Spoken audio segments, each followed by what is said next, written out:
Shipwrecked 64 is a masterclass in how to make an effective horror game, but as with any horror game, there's a massive disconnect between the player's input and the game world itself. Now imagine if that disconnect was gone. That is Polardread.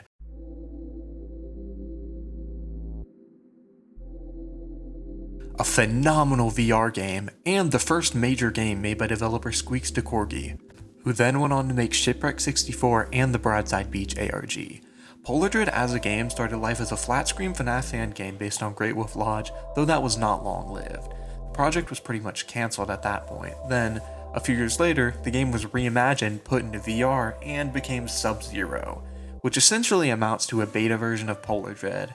I debated talking more in depth about it, but Sub-Zero and Polardread share so much content that is far superior in Polardread that I thought it'd be better to just talk about the finished product.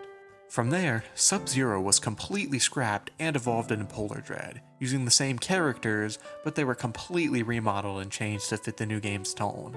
If you're interested in seeing more of this story, you can watch the video made by the developer that I put on screen. Now that I'm done with a little history lesson, we can get into the video.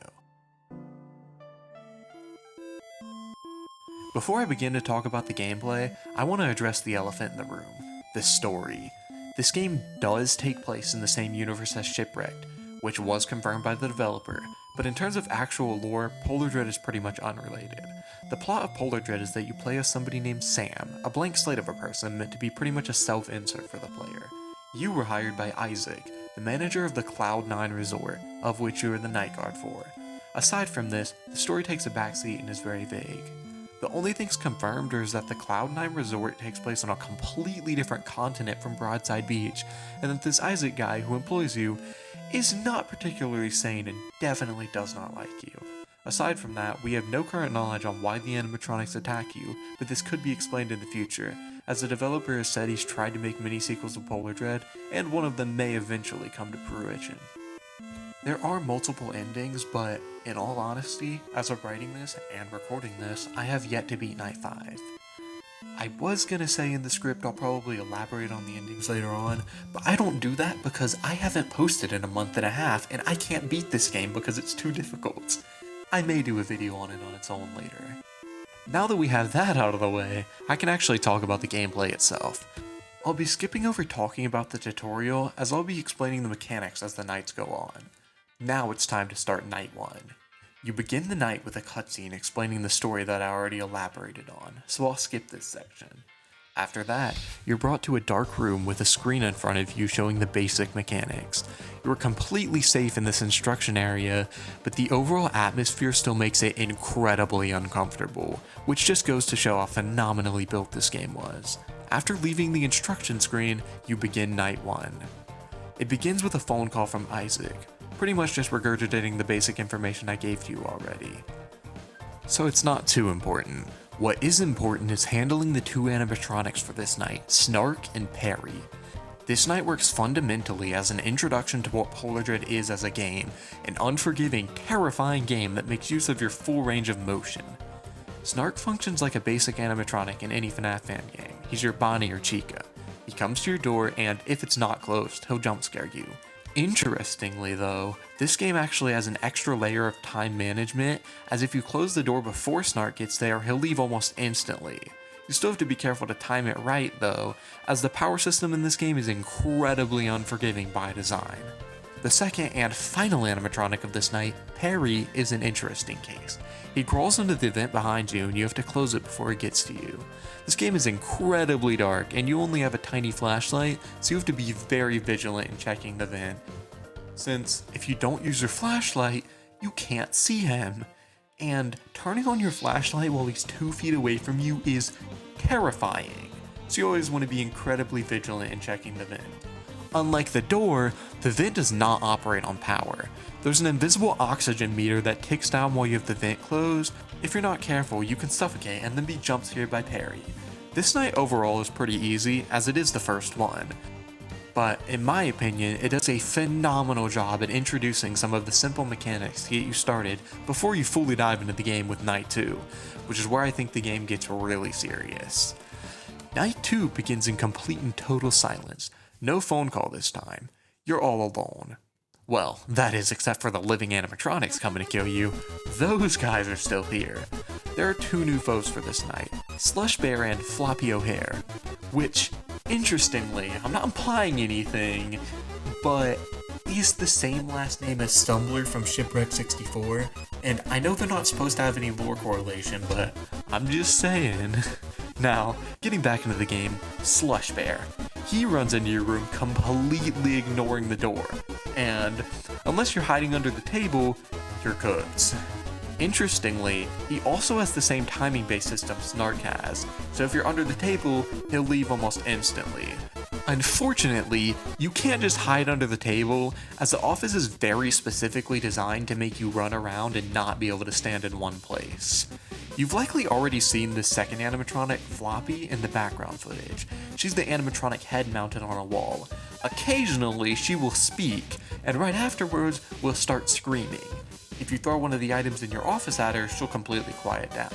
Currently, her mechanic has no real consequences, but they'll become more prevalent as the nights go on. This night is when I believe the game truly starts, as you have to handle throwing items to quiet Floppy, parry in the vent, Snark at the door, and Slush Bear running in. Overall, the pacing of the night is slow enough to feel somewhat relaxed, but it can still be very stressful. Now, night 3 is when the game starts to ramp up in difficulty, as you're introduced to the next two animatronics, Wacky Mole and Antler. Whack is the conduit for the previously mentioned sound system, as if Floppy screams too long, or if you break one of the glass bottles found in your office, he will come to your door and stand there quite a while. The other animatronic added this night, Antler, functions exactly like Floppy. The only difference is, he is extremely far away from you. And I have some gripes with this mechanic personally, but I still think it's an interesting addition. This night is incredibly stressful compared to the previous ones, and is definitely a big difficulty jump. I think the game deals with this pretty well though, as even if night 2 is pretty slow, it still introduces all of the basic mechanics and prepares you for the encounters in night 3. Now that you've been introduced to Whack, I'm going to talk about the minigame I neglected to mention. After the completion of each night, you're sent to that same room with the instructions, and you'll get an offer to do a minigame to get extra throwable items the next night. In this minigame, you have to go around a room and press a bunch of buttons that are all the same color as your watch. Sounds easy, right? Well, I didn't tell you about the caveat. The ground is covered in glass bottles, and if you step on any of them, Whack, who is also stalking around this area, will run to the place it broke. So you've got to be careful to either throw bottles far away or just don't step on them. Either that or be freakishly fast and lucky. Overall, I find this minigame to be too time consuming and not super worth it for me, but it can definitely be nice if you're in a pinch for a certain night and need the extra items. Though I do believe it should have been at the start of every night instead of the end, as you would have to completely replay, say, night 4 to be able to get the extra items in night 5. Now, if night 3 is a difficulty curve, night 4 is an entire mountain. Once again, it adds two new animatronics, Vicky and the Lumber Lemmings. Vicky comes out of the vent to your right occasionally, marked by the TV now on the floor turning on. Like Slush Bear, you have to hide under the table for a certain amount of time. Unlike Slush Bear, she does not leave early, making her significantly more difficult to deal with. The next animatronic, the Lumber Lemmings, are little wooden lemmings that appear on your cameras, forcing you to quickly swap to a different area, which is really nice because the game pretty much forces you to sit on the lobby camera the entire game, as there's no real reason to use any other cameras, and I think it definitely spices up the gameplay. Anyway, if you do not switch cameras, a Lumber Lemming will jump on your face and you have to throw him off. It kind of reminds me of the mini-reen from Help Wanted 2. But that game hadn't been released yet, so of course it wasn't taken from there. This night is genuinely incredibly difficult, as you are constantly moving in every way trying to handle this many threats, and I think it is a phenomenal use of the VR medium. Now we're getting to the final night, night 5, the hardest night in the game. Unlike every other night in the entire game, this night only has a singular animatronic, Buddy T-Bear. Except, unlike every other animatronic, he has two functions. Buddy will first come to your door, much like Snark, but then he'll wrap around to come into the vent just like Vicky, and you'll have to duck under the desk as usual. Unlike the other hiding animatronics, his timer before he kills you is extremely short, and his audio cue is pretty quiet, making it incredibly difficult to hear. As I said previously, I still haven't beaten this night. Eventually, I'll go back and do it, but I need to get this video out. Since I played about 95% of the game, I'm going to go ahead and give my final verdict on it. As a unified experience, I believe Polardread to be one of the best VR horror experiences you can currently have, rivaling Into the Radius and The Walking Dead Saints and Sinners. Unlike those, it's completely free. Most of the mechanical design in this game is great. Using your real body in the game both makes the game far more engaging, and also more physically taxing and stressful, which is how I feel a FNAF game would be in real life. Usually it feels somewhat unrealistic to just be sitting in a chair and not like peek around the corner or anything, but the difference in Polardread is that you can just do that if you really want to. There's only a single real gripe I have with the game, and that's Antler and the throwable mechanic in general. I think it's definitely a great use of VR, but I also think the physics are just a bit too scuffed, making throwing stuff at Antler specifically incredibly difficult. There's also just a problem with item quantity.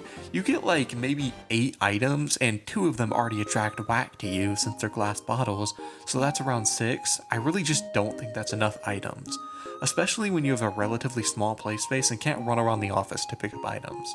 I understand why the system is like it is, it's resource management, but the faces are so incredibly active in the later night that it feels borderline unfair. You can, of course, do Wax minigame to remedy this, but it's just not that fun in my opinion. This could all just be a personal skill issue though. Overall, I think Polardread is a solid 8 out of 10 game, and you can see the workings of what would become Shipwrecked 64 in the atmosphere, and even in the music, as the main theme, Sub-Zero, is in Shipwrecked. If you enjoyed the video, make sure to like, subscribe, and join my Discord for sneak peeks on future videos or just to chat.